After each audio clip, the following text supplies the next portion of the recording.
Sering orang dibere pepeling bahwa orang hirup di dunia ngumbara, tapi ngumbara mani habek-habekan poho kaler kidul, yang ngumbara teh poho kabali.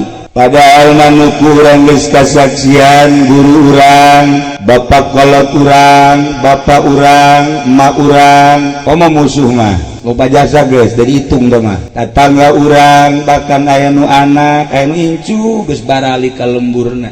Ieu ge urang tinggal nungguan, tur nungguan ieu moal kebel di nu paling moal kebel mah nu kolot.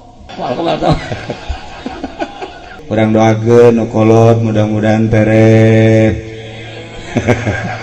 Ya Allah. Tapi sanajan dikitu-kitu ge ulah sering ngomong mudah-mudahan aja pede jaga kolot ya supaya ditarekeun. Nu pae urang curug orok. Nah iya sekat. Aya deui nu maot teh pemuda, aya deui nu maot teh handapun nya anak bae. Heran kula ge.